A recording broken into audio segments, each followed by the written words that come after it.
Y lo que yo quiero hoy compartir con ustedes y debatir es cómo hemos pensado que puede ser esa memoria histórica en clave de paz. Cómo podemos, si se quiere, desafiar los riesgos de la memoria histórica en clave de guerra e impulsar una memoria histórica en clave de paz.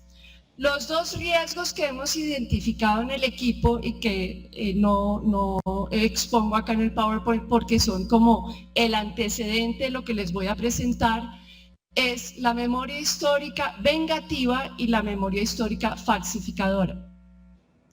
La memoria histórica vengativa es aquella que básicamente ve el proceso de violencia que ha vivido Colombia durante estos años como un proceso de buenos y malos, muy esquemáticamente, un campo de buenos, un campo de malos, y donde básicamente el proceso de construir el pasado a partir del testimonio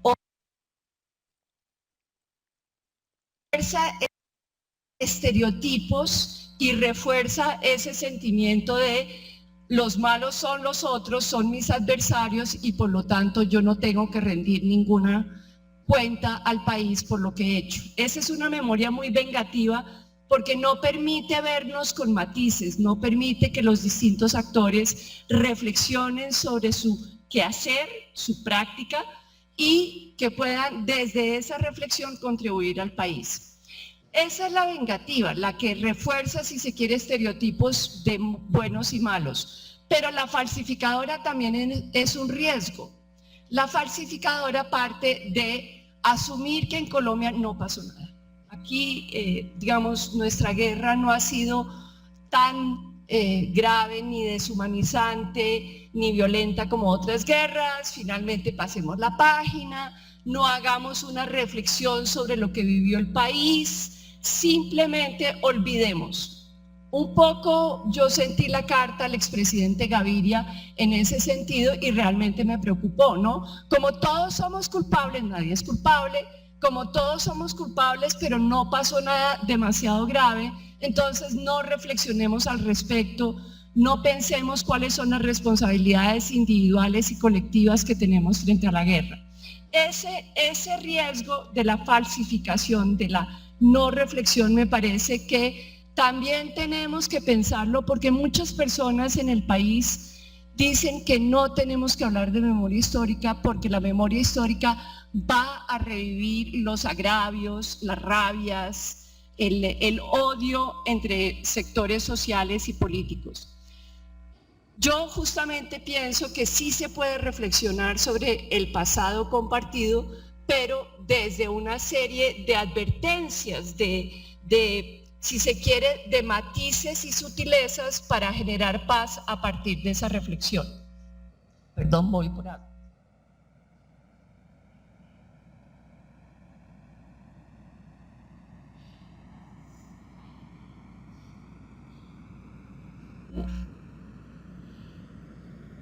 Entonces, ¿cuál es el norte? Si la memoria histórica falsificadora y la memoria histórica vengativa es lo que queremos dejar de lado, ¿cuál es el norte de la memoria histórica en clave de paz?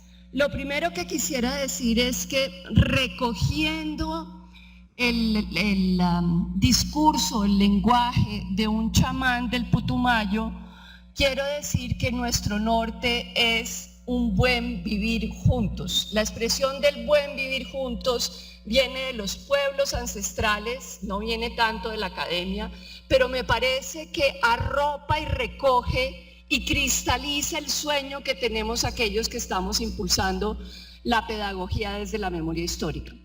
Pero ¿cómo lograr un buen vivir juntos después de 50 años de guerra? Digamos, ¿cómo podemos convivir y vivir juntos si venimos de 50 años de odios, 50 años de sufrimientos, 50 años de masacres, desapariciones, asesinatos y secuestros? ¿Cómo convivir juntos sin odiarnos? Entonces, lo primero que reconocemos quienes trabajamos en memoria histórica es que queremos que la memoria histórica sea un campo de reflexión sobre las instituciones que hay en el país, sobre el tipo de Estado que queremos para una sociedad democrática.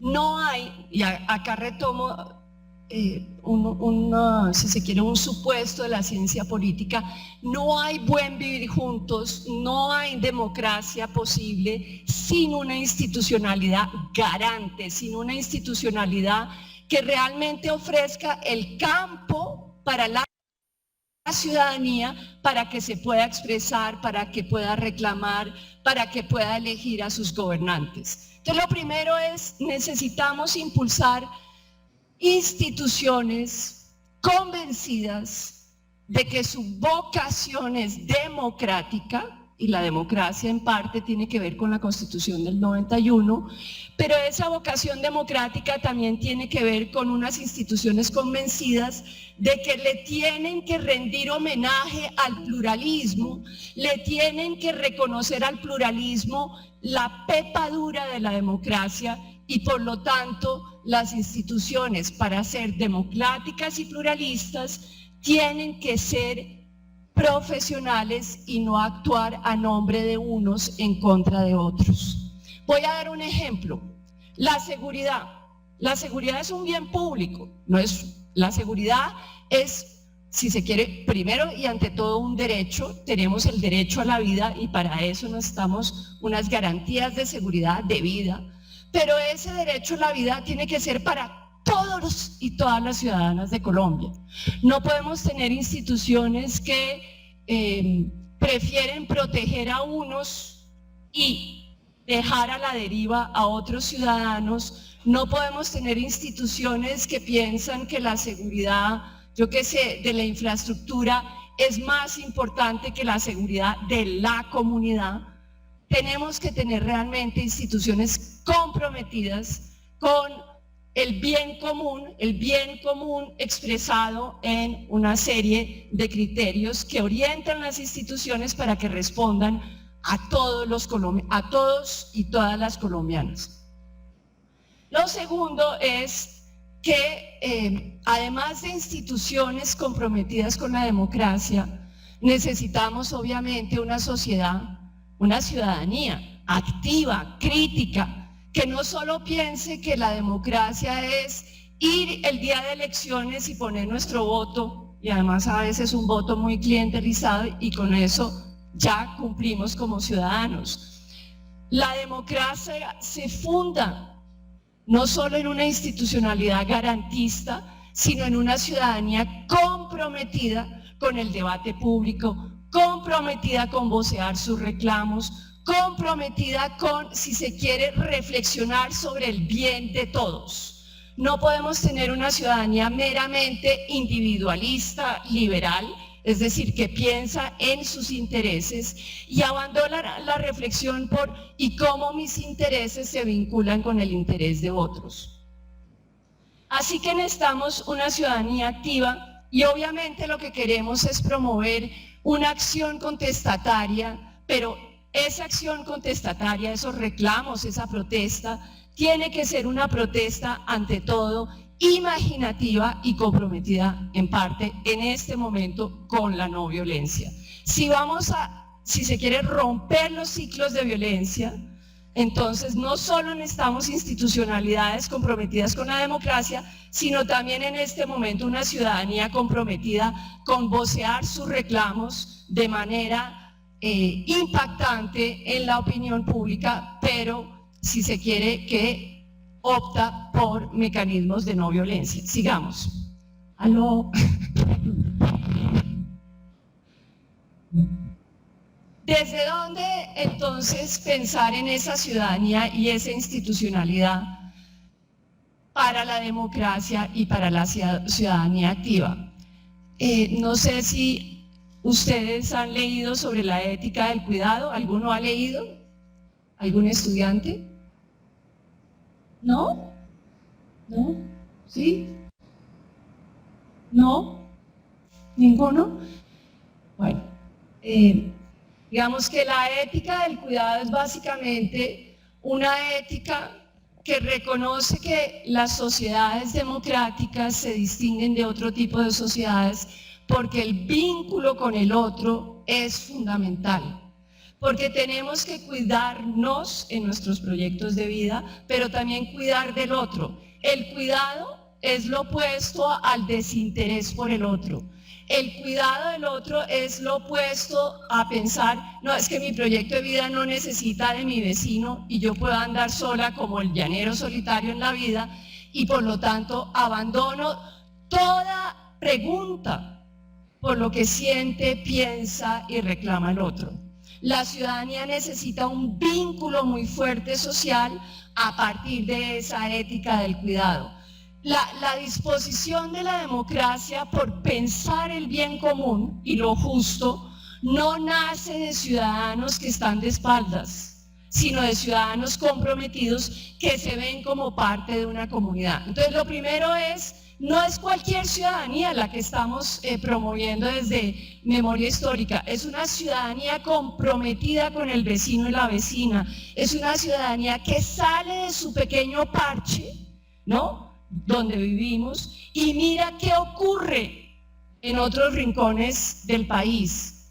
Como ustedes saben, la guerra ha impactado de manera diferenciada los territorios, y en parte uno de los engranajes más dolorosos para las víctimas es la indiferencia. Es la indiferencia de la ciudadanía frente a lo que les ocurre a ellos en sus regiones. Para romper ese desamparo y esa soledad de las víctimas, tenemos que empezar a cultivar una ciudadanía que realmente piense en el otro indígena, pueblos indígenas, afros, el otro victimizado, el otro que no conocemos pero que hace parte de la misma comunidad que nosotros. Entonces, la ética del cuidado es fundamental para promover democracia y memoria histórica en clave de paz. Si ustedes leen El País, van a descubrir que esos cuerpos que ustedes investigan tienen una historia, y quiero que se preocupen por esa historia, ¿sí? Desde la memoria colectiva, ojo, después ustedes pueden debatir lo que estoy diciendo, pero desde la memoria colectiva, por favor, desde la memoria colectiva, hay tradiciones colectivas. La memoria no solo está anclada en el cuerpo subjetivo e individual de las personas. Las personas, por ejemplo, wayú, tienen una mirada sobre el cuerpo, sobre cómo aproximarse a él, sobre cómo curarlo. Lo mismo las personas que vienen de culturas afrodescendientes. ¿Sí? Hay una mirada sobre el cuerpo que pasa por saberes ancestrales. Entonces tenemos que comprender esas memorias colectivas, pero también tenemos que comprender los engranajes de la guerra. Tenemos que aprender a contrastar fuentes, a escuchar distintas versiones sin estigmatizar, a comprender que quizás una persona que no opina como yo vivió la guerra y sufrió la guerra desde un lado distinto al que yo la viví. Y esto tiene que ver con un pilar fundamental de la memoria histórica, y es que mi memoria, la memoria de cada uno de ustedes, tiene que ver con nuestra memoria como país, como sociedad. Pasemos. Voy a adelantar otra, por favor. Adelanta. Adelanta. Bueno. A ver. Y la memoria histórica que estamos promoviendo desde el Centro Nacional tiene que ver con el reconocimiento de distintos lenguajes y saberes. ¿Sí? El saber no solo está en la academia, el saber también lo tienen las comunidades. Es un saber distinto. Y las personas lo aprenden de manera muy distinta a como ustedes están aprendiendo en una universidad, pero es un saber. Y las estéticas no solo son las estéticas que están colgadas en los grandes museos, no solo Rembrandt, o Obregón, o Botero, o Débora Arango, los grandes artistas del país, ¿sí? En el testimonio de las víctimas, en las formas de expresar su sufrimiento, hay arte, Hay maneras estéticas de expresar lo que estas personas vivieron. Entonces quiero dar un ejemplo. Este es un mapa del cuerpo dibujado por una persona que viene de Montes de María.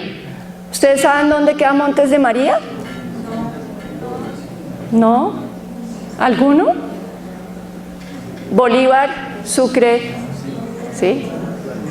Bueno, los Montes de María quedan entre Bolívar y Sucre.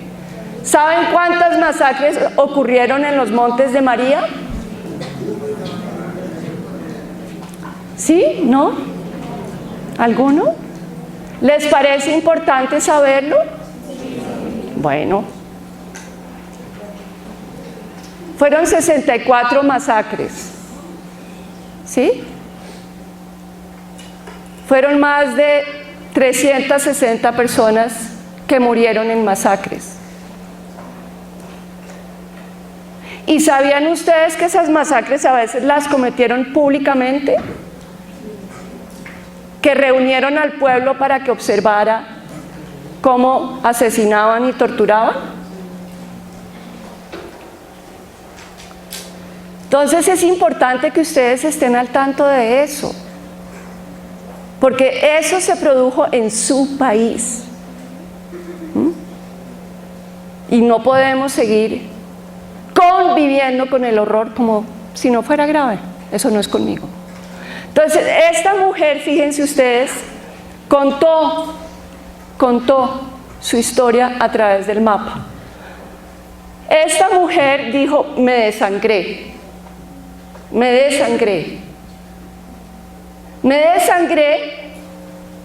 porque perdí a mi hermano. Mi hermano fue acusado de paramilitar por la guerrilla.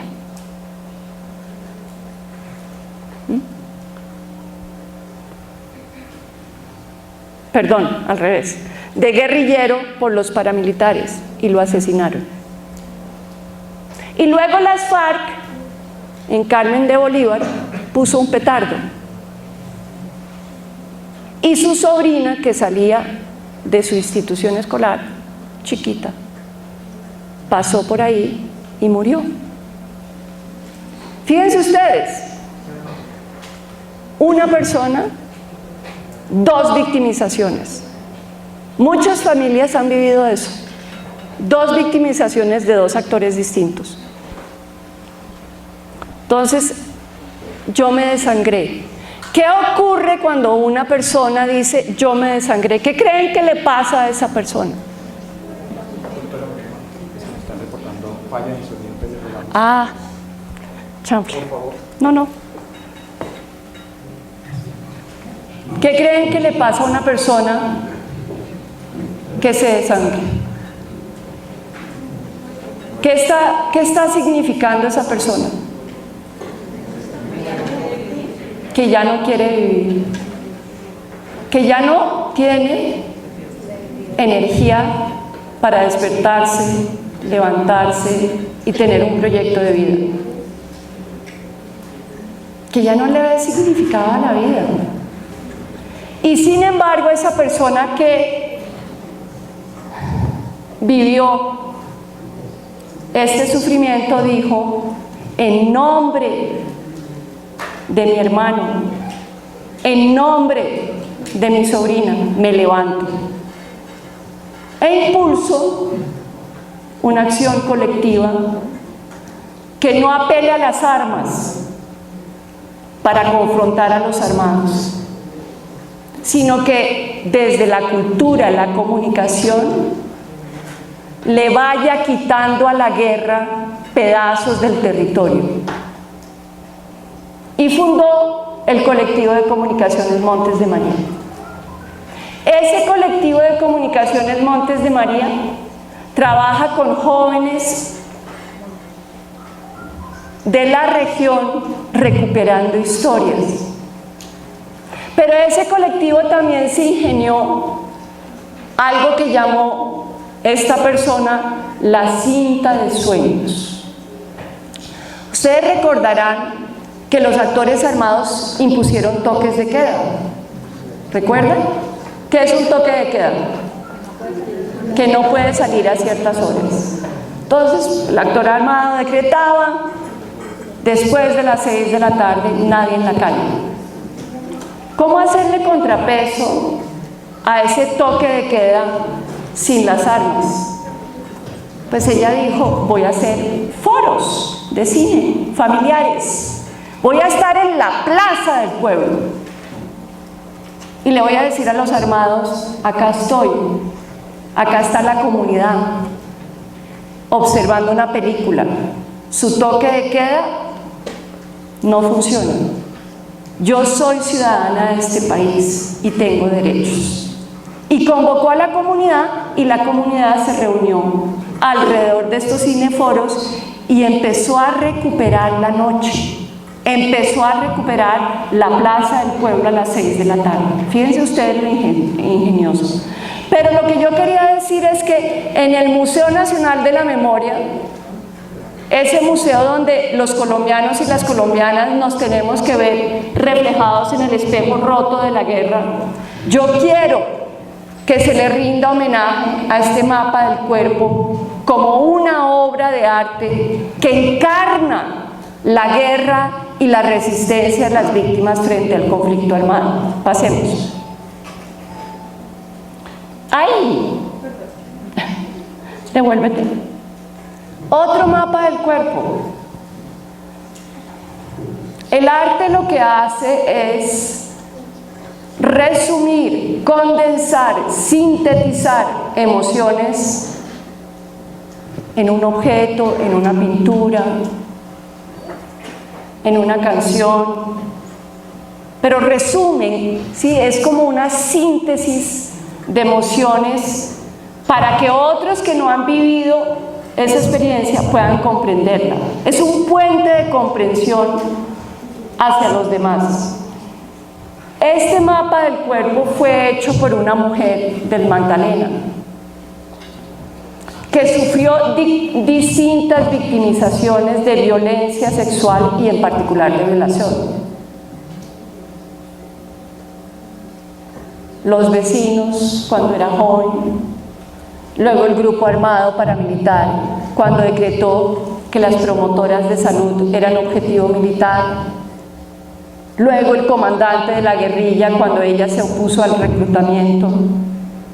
Es una historia de permanente violación sexual que ella sufrió. Y eso, quiero que los colombianos sepan que ese horror aconteció en el país sin que ninguno de nosotros hiciera nada por detenerlo. Y eso es lo que no se puede volver a repetir. Sí. Bueno, y con este voy a ir concluyendo para que ustedes me hagan las preguntas que tengan a partir de esta exposición. Este es un mapa, ya no del cuerpo, es un mapa del lugar, de los territorios. Y es que no podemos comprender la guerra solo desde los libros. Las comunidades victimizadas tienen saberes locales de qué fue lo que pasó en sus regiones. Este es un mapa del Caribe, yo hice sobre todo investigación de campo en el Caribe, a partir de distintas víctimas que venían desde Carmen de Bolívar hasta La Guajira. Y fueron marcando el territorio, qué aconteció, cuáles fueron los eventos, el desplazamiento forzado, los cuerpos tirados en el Magdalena, los cuerpos, sí, torturados, tirados al Magdalena, el gran cementerio del país. En La Guajira, la masacre de Portete, de mujeres lideresas de la comunidad de Portete. Y fueron marcando con el sufrimiento y la resistencia ese territorio. Con este mapa reconstruimos en parte lo que había acontecido en el Caribe colombiano y trenzamos ese saber de las comunidades víctimas con otro tipo de fuentes para proponerle al país algunas memorias de lo acontecido durante estos 20, 30 años, 40 años. Sí. Y con esto concluyo. Esas memorias históricas que le proponemos al país no son la verdad verdadera, son una interpretación que queremos que ustedes debatan, que ustedes conozcan. Además del basta ya, que fue la propuesta de por qué estamos en guerra del Centro Nacional de Memoria Histórica, está la Comisión Histórica del Conflicto y sus víctimas con 2 ensayos más. Queremos que esos 2 ensayos, que el basta ya y que otros productos de la historia y de la memoria histórica se conviertan en memoria viva en los salones de clase. Que ustedes sepan cuántas masacres hubo en Montes de María, que ustedes sepan cuántos secuestrados, cuántos desaparecidos, cuántos asesinatos selectivos, cuánto horror ha vivido el país para que sean engranajes ya no de la indiferencia que ha sostenido el conflicto, sino realmente de una ciudadanía crítica y comprometida con un buen vivir juntos para que sus hijos y mis nietos puedan vivir por fin en una Colombia en paz. Muchas gracias.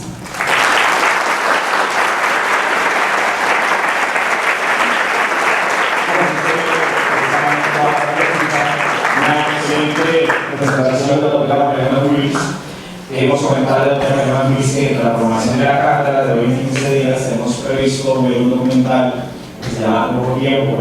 Eso es muy bonito. Hace tiempo de nuestra aprobación y quiero ya incluso aprovechar el nombre de la universidad para que cuando lo consideremos necesario pueda volver en otro semestre pues, a rendir pues, esa excelente conferencia. A los compañeros rápidamente ya estamos cerca a las 11 de la mañana, pero si hay algunos compañeros en las sedes que nos logren hacer algunas preguntas, o aquí incluso en el auditorio, o en Bogotá, en las sedes que estamos, o acá, lo podemos hacer. O a través del grupo de WhatsApp. Durante todo la conferencia decimos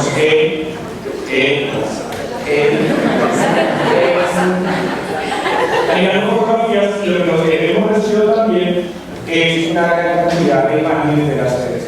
Entonces, estamos recibiendo reportes de gracias de Manizales a la excelente conferencia, pero queremos saber si hay preguntas de las sedes, por favor, lo hacemos a través de la red social o a través de internet, ya acá de la plataforma.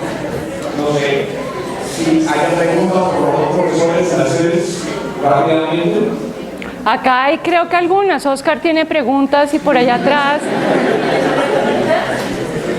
Entonces, ¿podemos dar la palabra? Claro, señora.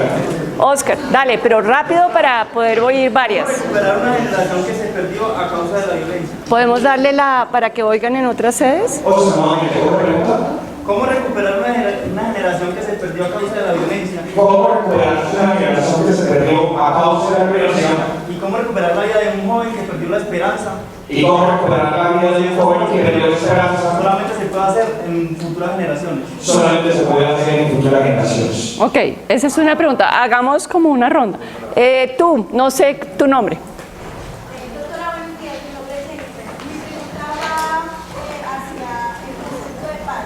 ¿La paz se enseña o se practica? ¿La paz se enseña o se practica? Preguntas a la niña del caballo. A ver, ¿quién más? En la sede, por favor. ¿No hay más preguntas? Bueno, mientras nos llegan otras voy a contestar esas dos. Espérate, Jennifer, entonces contesto esas dos. Uno, algo que aprendí de las víctimas, que yo no sabía. Hay resiliencia, hay capacidades de resiliencia y en muchas mujeres y jóvenes que hay en los territorios, yo lo que veo es un afán por recrear la vida, a partir de las artes, a partir de contar sus historias, a partir de compartir sus experiencias. Si ustedes quieren ver en la red hay experiencias de memoria histórica que me parecen muy importantes de jóvenes de todo el país que están haciendo arte, rap, reggae, teatro, pintura, para contar lo que han vivido, y ese contar lo que han vivido es una forma, si se quiere, de reparación simbólica y de volver a recuperar un sentido de vida. Hay otras personas que efectivamente pues están en un momento muy traumatizadas y que exigen un acompañamiento psicosocial mucho más profundo, y esas personas justamente el Ministerio de Salud está generando un protocolo, pero les quiero decir algo, la academia está en deuda con el país, porque en las facultades de medicina la psiquiatría en trauma es escasa, y en las facultades de psicología hay pocos psicólogos que se han especializado en trauma de guerra. Así que podemos tener el protocolo, pero no tenemos ni los médicos ni los psicólogos para acompañar a esas personas en el país grave, me parece. Pero ahí vamos. Y Jennifer, la paz se inculca en el salón de clase cuando logras aulas donde democráticamente se puedan debatir distintos puntos de vista. ¿Sí? La paz no es una norma abstracta, sino un ejemplo de vida, un ejemplo, si se quiere, en la práctica, donde tú vas comprendiendo que podemos pensar distinto, ser opuestos y sin embargo seguir siendo sujetos de derechos, y reconozcamos en ese otro que no piensa como yo un amigo político, amigo en el sentido de que te reconozco y te aprecio y reconozco que tus ideas son, tienen valor, pero no opino como tú, no vivo como tú, y sin embargo me siento pertenecer a la misma comunidad. Voy a darle la palabra a otra persona. ¿Sí? Dale, tú, sí. Puedes hablar, Marina, más duro porque no te oigo. En la conferencia hablaste de una ética del cuidado y hablamos de una democratización. Ajá. Entonces, en una de las diapositivas decía que básicamente practicar la diferencia. Hablabas tú de que no se podía tratar de la misma forma una persona que había sufrido una violencia en La Guajira, un médico no lo podía tratar igual que una persona que había sufrido cualquier indisposición, digamos, en la zona de Bogotá. Entonces, ¿cómo creamos nosotros una cultura de no violencia a partir de esa diferencia sin dañar esa democratización y esa ética de vida? Muy bien, muy buena pregunta, muy difícil, porque exige muchas cosas, es muy compleja. A ver, ustedes saben que Los Andes abrió facultad de medicina, y parte de lo que yo añoro es que en esa facultad de medicina y en otras facultades de medicina se enseña la medicina y se enseña antropología social. Qué pena, digamos, es como romper esos esquemas de las disciplinas de espaldas entre sí. ¿Por qué? Porque la medicina en Colombia, con tanta pluralidad cultural, tiene que comprender esas diferencias culturales para poder actuar sin arrasar simbólicamente al otro. ¿Sí? Tú no puedes, no creo que como médica puedas entender, por ejemplo, salud mental sin pasar por el descubrimiento que las comunidades tienen también sus saberes locales, pero también sus médicos locales, que ofrecen también una serie de acercamientos a la salud mental de las personas. La cuestión es cómo encontrar complementariedades, pero eso pasa porque las disciplinas no estén de espaldas, sino que realmente se hablen entre sí. Lo segundo que yo pienso que es supremamente importante para la medicina es que reconozca que tienen, ustedes los médicos en formación y las médicas en formación, tienen que saber que hay otras formas de construir conocimiento sobre el cuerpo. ¿Quién ha visto el abrazo de la serpiente?